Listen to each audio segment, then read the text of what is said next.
À 30 ans, Sophia s'est construit la vie dont elle rêvait.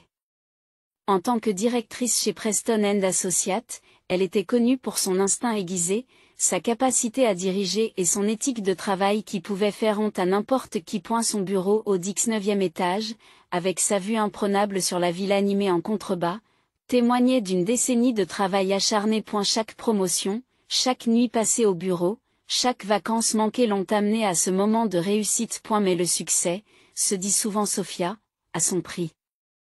Ses jeunes sœurs, Lila et Chloé, avaient choisi des voies différentes. Lila, à 25 ans, était mère de 2 enfants, ses journées étant remplies de rendez-vous avec des enfants et de réunions avec des assistants personnels. Chloé, 28 ans, avait une fille de 3 ans et un nouveau-né, jonglant avec les couches et les dîners en famille avec une aisance surprenante. Sophia a admiré leur vie de loin. Observant les étapes importantes se dérouler à travers les discussions de groupe et les publications sur les médias sociaux. Premier pas, premier mot, fête d'anniversaire, autant de moments auxquels Sophia n'a pas participé. Bien qu'elle soit fière de ce qu'elle a accompli, il y a un malaise qui persiste. Elle avait choisi sa carrière, mais ce faisant, elle se demandait souvent si elle n'avait pas perdu quelque chose d'intangible en chemin lors des réunions de famille.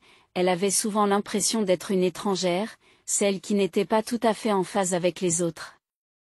Ce n'est pas que sa famille l'ait exclue intentionnellement. Ils se sont toujours montrés fiers de ce qu'elle avait accompli, mais les différences subtiles dans leur vie ressemblaient à un mur invisible.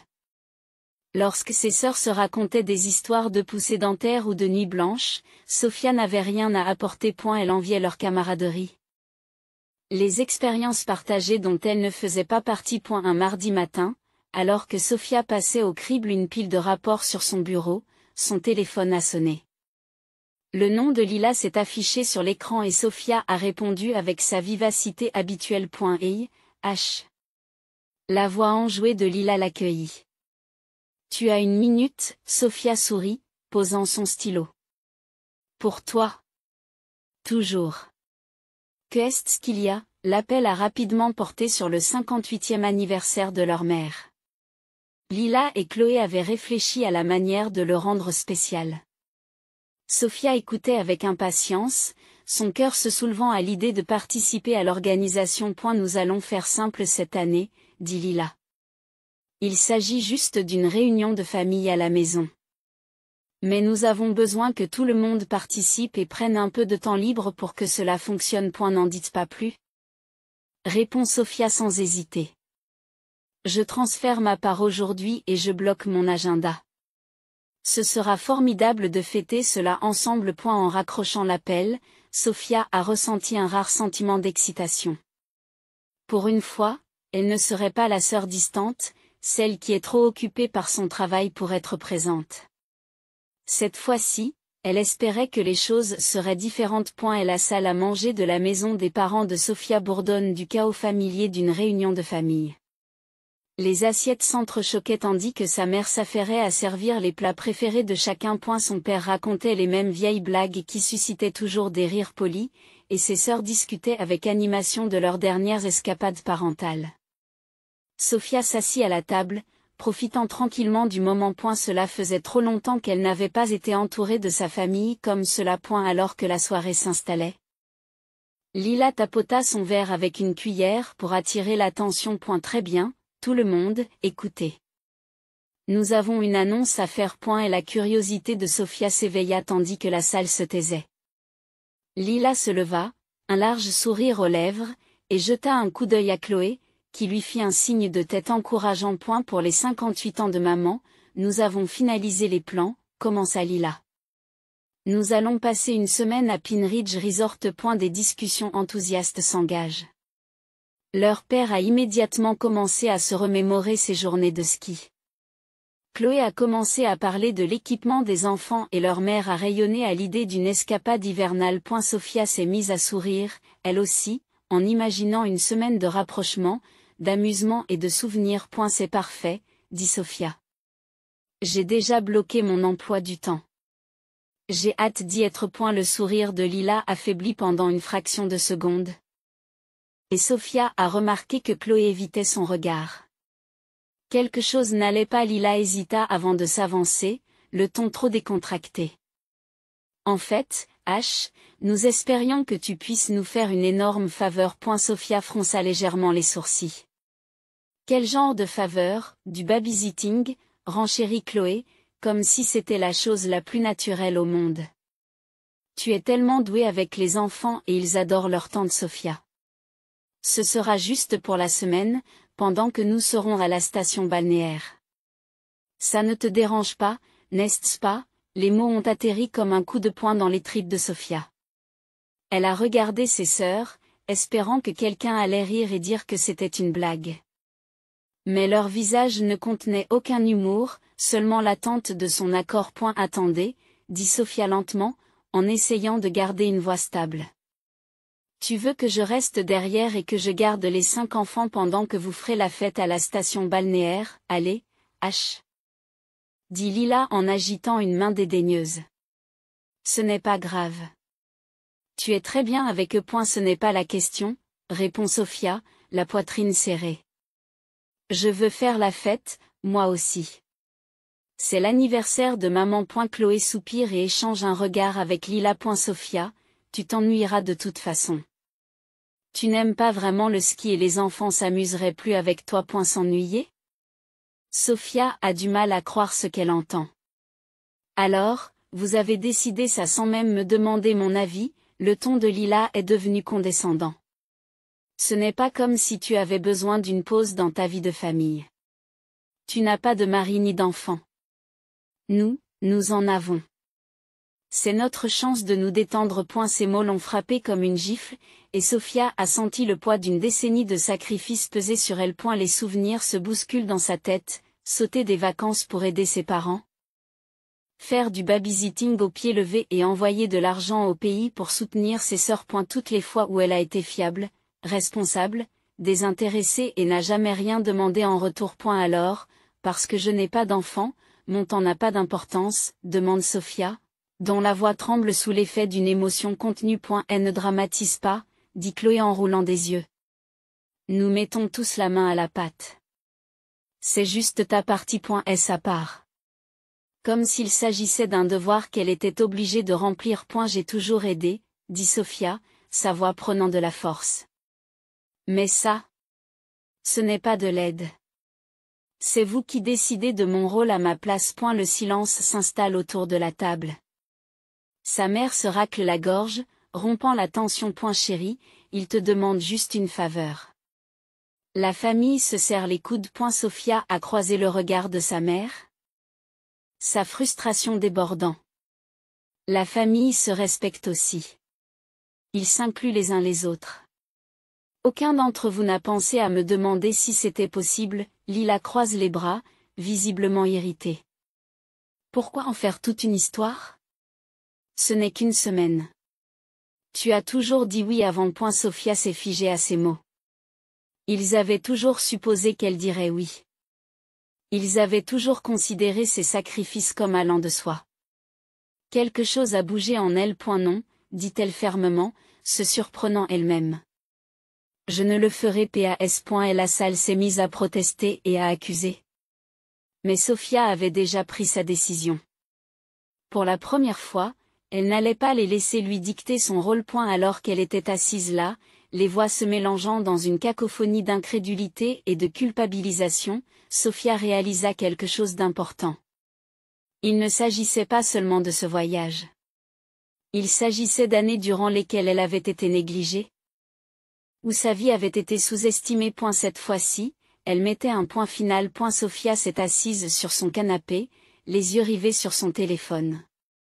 Le dîner de famille se répète dans son esprit, chaque mot la blessant plus profondément lorsqu'elle se souvient de leur ton dédaigneux et de leurs attentes démesurées. Pendant des années, elle s'est mise en dernier, se pliant en 4 pour satisfaire les autres. Mais cette fois-ci, quelque chose en elle refusait de céder. Elle ouvre son ordinateur portable, ses doigts se posent sur le clavier. S'il ne voulait pas d'elle au centre de villégiature, dans le cadre de la célébration, très bien. Elle ferait autre chose, quelque chose pour elle. En moins d'une heure, Sophia avait réservé une semaine de vacances en Floride. Un hôtel en bord de mer? Un billet d'avion en première classe et toute la liberté qu'elle pouvait espérer. L'argent et le temps qu'elle avait mis de côté pour le séjour dans la station balnéaire seraient désormais consacrés à la redécouverte de son propre bonheur. Le matin de son départ, Sophia a jeté un dernier coup d'œil à son appartement. Tout était en ordre. Le réfrigérateur était vide. Les fenêtres sont fermées. Elle rangea son téléphone dans son sac et prit la décision délibérée de le laisser éteint pendant la semaine à venir. Pas de message. Pas d'appel. Pas de culpabilité. Et la brise chaude de Floride accueille Sophia à la sortie de l'aéroport, l'air salé lui remonte déjà le moral. Son hôtel était un rêve. Une chambre confortable avec un balcon donnant sur l'océan bleu sans fin. Le premier après-midi, elle enlève ses chaussures et marche pieds nus le long du rivage, le sable frais se faufilant entre ses orteils. Les vagues clapotaient à ses pieds. Leur fracas rythmique apaisant son esprit agité. Pour la première fois depuis des années, Sophia se sentait en paix. Chaque jour en Floride se déroule comme un rêve.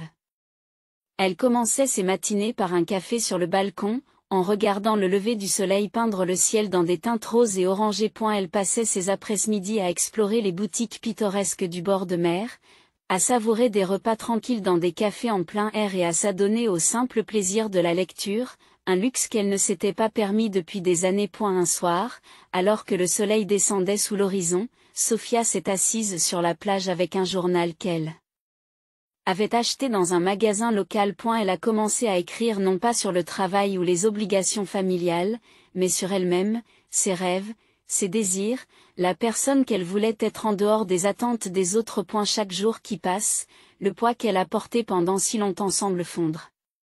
Pour la première fois, Sophia n'était pas la sœur, la fille ou la personne de confiance de quelqu'un. Elle était juste elle-même, et c'était libérateur. À la maison, le chaos se préparait. Le matin du départ en vacances, la famille de Sophia est arrivée à son appartement, valise et enfants à la main. Ils ont sonné à la porte, s'attendant à la trouver prête à assumer son rôle de babysité. Au lieu de cela, ils ont été accueillis par un silence. Lila est la première à appeler. Sophia n'ayant pas décroché, les messages ont commencé. Et la boîte vocale de Lila, Sophia, était à l'extérieur. Tu viens à la porte? Les enfants s'agitent. Ensuite, ce fut Chloé. Ce n'est pas drôle. Ouvrez. On va être en retard à l'enregistrement. Au fur et à mesure que l'on réalisait que Sophia n'était pas à la maison, la confusion s'est rapidement transformée en panique. En milieu de matinée, le ton des messages a changé. Daniel, Sophia, où es-tu? Tu ne peux pas disparaître comme ça. Nous comptons sur vous. Dans l'après-midi. La panique a fait place à la colère. Lila, espèce de sorcière égoïste. Comment as-tu pu nous faire ça? As-tu la moindre idée de ce que tu as gâché, Chloé? L'anniversaire de maman tombe à l'eau à cause de toi. Je ne peux pas croire que tu sois aussi immature. Même sa mère s'en est mêlée. Lui envoyant un message sec, je n'aurais jamais pensé voir le jour où tu te ferais passer avant ta famille. Tu me déçois tellement. Sophia. Pendant ce temps, Sophia s'est allongée sur une chaise longue au bord de la piscine de l'hôtel, sirotant une boisson fruitée et profitant du soleil. Son téléphone est resté éteint, rangé dans son sac, là où il ne pouvait pas perturber sa paix retrouvée. Elle n'avait aucune idée de ce que disait sa famille. Pour la première fois, elle s'en fichait. À la fin de la semaine, Sophia se sentait plus légère qu'elle ne l'avait été depuis des années.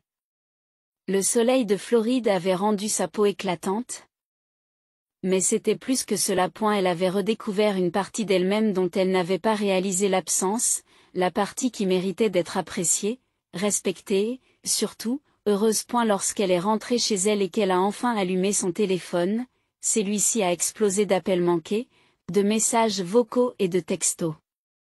Elle les fait défiler, lisant les accusations, les culpabilisations et les insultes de sa famille. Les messages ne piquaient plus comme ils l'auraient fait auparavant. Au contraire, ils renforcent ce qu'elle savait déjà. Ils ne l'avaient jamais vraiment considérée comme une personne, seulement comme quelqu'un sur qui compter quand cela les arrangeait. Sophia posa son téléphone sur le comptoir et inspira profondément. Elle ne répondrait pas cette fois. Sa détermination était plus forte que jamais. Pendant des années, elle avait été la personne sur laquelle on pouvait compter, la sœur désintéressée qui ne disait jamais non point mais maintenant. Elle voyait les choses clairement. Se choisir elle-même n'était pas égoïste. C'était nécessaire tandis qu'elle déballait sa valise, elle pensait à l'océan, au bruit des vagues qui s'écrasaient sur le rivage.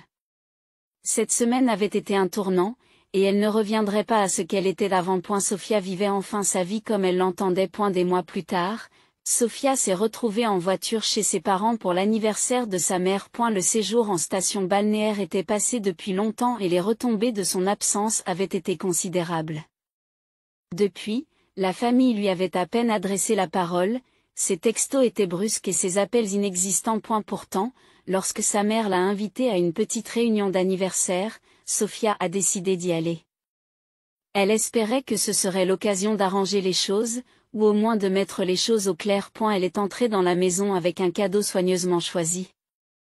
Un album rempli de souvenirs de la vie de sa mère, avec des notes écrites à la main pour chaque moment important. Sophia y avait consacré des heures, espérant que cela rappellerait à sa mère à quel point elle tenait à elle malgré tout. Le salon était plus calme que d'habitude, son père regardait la télévision, Chloé et Lila discutaient dans un coin, et les enfants couraient partout, leur rire résonnant dans la maison. Sophia a forcé un sourire et a salué tout le monde, même si la tension dans l'air était palpable. À fur et à mesure que la soirée avançait, Sophia essayait d'engager la conversation, mais il était clair que ses sœurs gardaient leur distance. Sa mère, elle aussi, était distante, ne lui parlant que lorsque c'était nécessaire. Malgré tout, Sophia gardait espoir, pensant que l'ambiance s'améliorerait quand viendrait l'heure du gâteau. Lorsque ce moment arriva enfin, Sophia proposa d'aider à sortir le dessert. Elle transporta avec précaution le gâteau dans la salle à manger, les bougies scintillant doucement.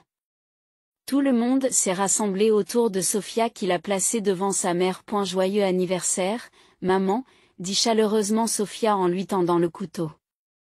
Faites un vœu. Sa mère a regardé le gâteau pendant un moment, puis Sophia.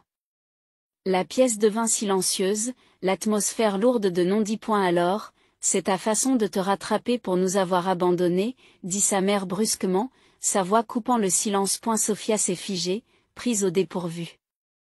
Elle s'est figée, prise au dépourvu. Tu m'as entendu, poursuit sa mère, le ton se faisant plus dur. Tu nous as laissés en plan, tu as gâché mon voyage d'anniversaire, et maintenant tu penses qu'un gâteau et un album vont tout arranger. Les mots ont piqué, mais Sophia a essayé de rester calme.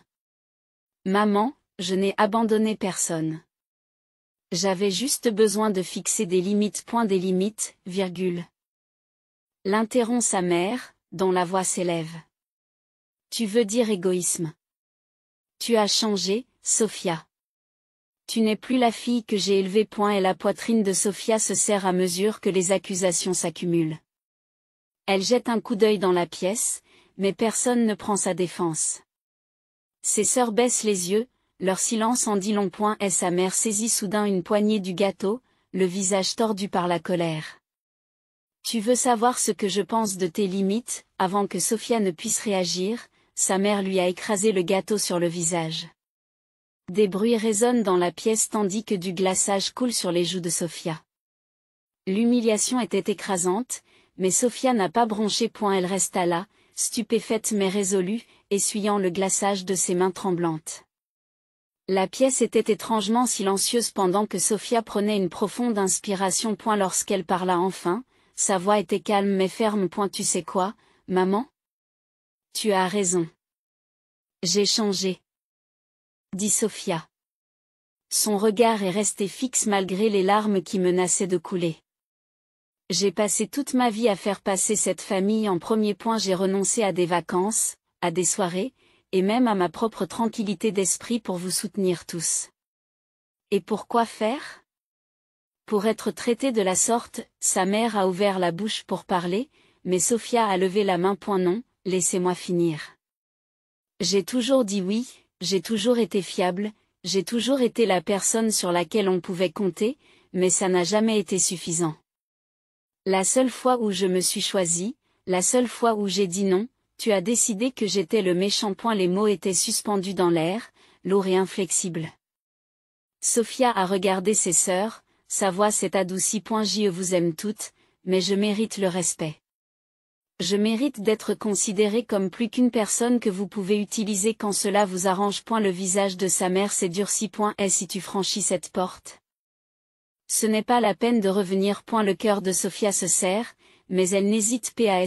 Si c'est ce qu'il faut pour vivre ma vie comme je l'entends, qu'il en soit ainsi. Sur ce, Sophia s'est retournée et s'est dirigée vers la porte. Elle ne s'est pas retournée. Même lorsque sa mère l'appela, sa voix étant empreinte de colère et d'amertume. Le bruit de la porte se refermant derrière elle fut à la fois douloureux et libérateur. Dehors, Sophia se tenait sous le porche, l'air frais de la nuit frappant son visage rougi. Elle essuya le reste du glaçage sur ses joues et prit une profonde inspiration. Malgré la douleur, elle se sentait plus légère, plus libre qu'elle ne l'avait été depuis des années. Elle s'était enfin défendue, elle avait enfin tracé une ligne. Alors qu'elle se dirigeait vers sa voiture, Sophia savait que ce moment allait tout changer. Le chemin à parcourir ne serait pas facile, mais pour la première fois, elle le parcourait selon ses propres termes. Et cela, elle l'a compris, valait tout l'or du monde. Et la suite de la confrontation était aussi prévisible qu'épuisante. Le téléphone de Sophia bourdonne sans cesse de notifications de membres de sa famille. Leur déception est maintenant canalisée dans des messages à peine voilés sur les médias sociaux. Le message de Lila: certaines personnes oublient que la famille doit toujours passer en premier. J'ai tellement de chance d'avoir des personnes qui comprennent vraiment ce que cela signifie. Mise à jour de Chloé: je suis reconnaissante à ceux qui soutiennent la famille quoi qu'il arrive. Les personnes toxiques n'ont pas leur place dans nos vies. Le message de sa mère: j'ai élevé mes enfants pour qu'ils accordent de l'importance à la famille, mais je pense que toutes les leçons ne sont pas bonnes à prendre. C'est déchirant. Sophia a lu chaque message, sa poitrine se serrant momentanément avant qu'elle ne pose son téléphone. L'ancienne Sophia aurait peut-être perdu le sommeil à cause de ces mots. Rédigeant des réponses dans sa tête, se demandant si elle était vraiment dans l'erreur. Mais plus maintenant. Elle avait vu clair dans la manipulation et n'allait pas revenir en arrière. A eu lieu de s'engager, Sophia a redirigé son énergie vers elle-même. Elle s'est inscrite à un club de lecture dans un café local, assistant à sa première réunion par un samedi matin tranquille. S'asseoir parmi des inconnus, siroter un café et discuter de romans lui a semblé étrange au début, mais cela l'a libérée. Pour la première fois depuis des années, son week-end n'était pas dicté par les besoins de quelqu'un d'autre. Elle a également commencé à planifier ses prochaines vacances, un voyage en solitaire en Europe au printemps. Elle n'a vérifié l'emploi du temps de personne et n'a demandé l'approbation de personne. C'était sa décision, son temps. Son argent. Chaque étape qu'elle a franchie pour reconstruire sa vie lui a donné l'impression de se débarrasser d'un poids qu'elle n'avait pas réalisé porter. Elle est allée au théâtre seule, ce qu'elle avait toujours voulu essayer, mais n'avait jamais eu le temps de faire. Elle a passé des soirées tranquilles à tenir un journal, ses pensées se déversant sur les pages au fur et à mesure qu'elle réfléchissait à son parcours. Malgré la paix retrouvée, les pensées de Sophia dérivent souvent vers ses nièces et ses neveux. Leur rire, leur curiosité aux yeux écarquillés, leur joie non dissimulée lui manquaient. Ils étaient la seule partie de sa famille qu'elle souhaitait vraiment garder près d'elle. Elle espérait qu'un jour, lorsqu'il serait plus âgé, il comprendrait sa décision. Peut-être même verrait-il les mêmes schémas et ferait-il des choix différents pour eux-mêmes. Un soir, alors que Sophia faisait défiler son téléphone, ses yeux se sont posés sur le chat du groupe familial.